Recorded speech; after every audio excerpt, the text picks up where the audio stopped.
He is 41 years old, and a few days ago, millions of people agreed on one single thing. He was finished, washed up, a passenger.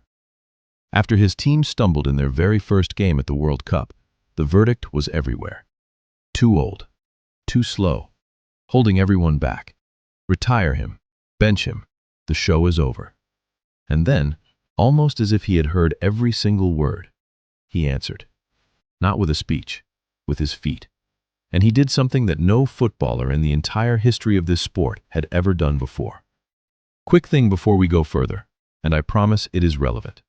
In the next few minutes, you are going to watch one man get written off, doubted, and counted out, over and over and over again, all the way back to when he was a scared teenager.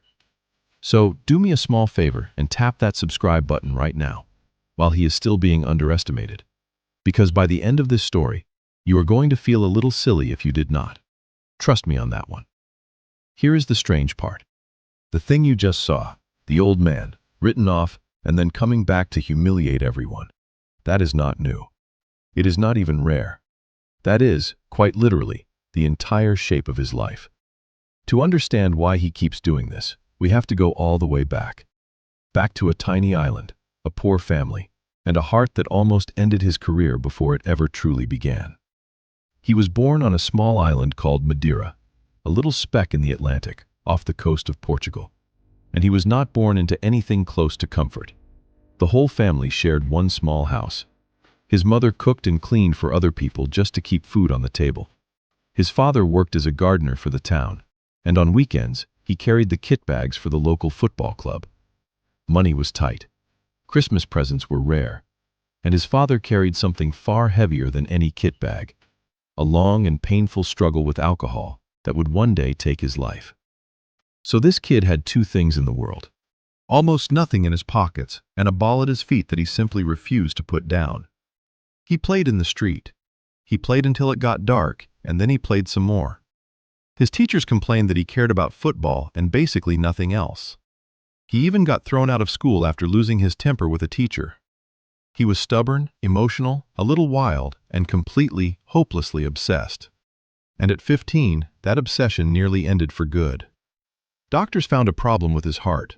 It would race, pounding far too fast even when he was just sitting still, doing nothing at all. For an ordinary teenager, that is frightening. For one who wanted to sprint up and down a pitch for 90 minutes, it could end everything. Maybe worse than everything. He needed heart surgery. Stop and picture that for a second. 15 years old, the entire dream balancing on one single operation. The doctors went in, they fixed the faulty wiring inside his heart, and it worked. And here is the detail that tells you exactly who this person is. He did not sit at home afterwards, nervous, taking it slow. Just a few days after heart surgery, he was back. Training again. Already in a hurry. Already impatient to get on with the rest of his life. From there, the climb is the part you probably already know. The big move abroad as a skinny, unknown teenager. The stepovers, the tricks, the showing off. And right from the very start, the doubts started right alongside him. Too flashy. Too selfish. All tricks and no end product. He will never be a serious player. And he answered the only way he has ever known how. He got better. Faster, stronger, sharper, deadlier, every single season. That flashy kid slowly turned into one of the most ruthless goal machines the game had ever seen. And still, the doubts did not disappear. They just changed their shape. Because that is the thing about him. He has spent his entire career being told what he cannot do. He cannot carry a team on his own. He cannot win the big one for his country. And for a long time, it looked true.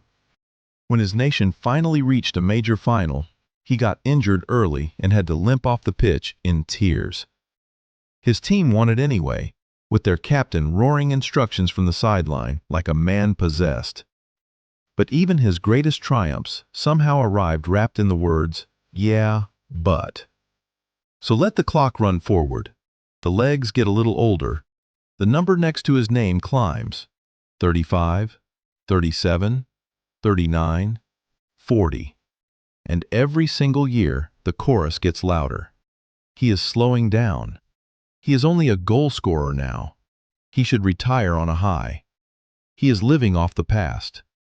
Every year, like clockwork. You could almost set your calendar by it. Which brings us right back to this summer, the World Cup. And his team gets off to a flat, frustrating, ordinary start. They drop points. They look nothing special. And the cameras, of course, find him. 41 years old, the captain's armband on his arm, jogging in places where he used to explode into a sprint. And the internet does exactly what the internet does. He is the problem. He is too old. He is dragging them down.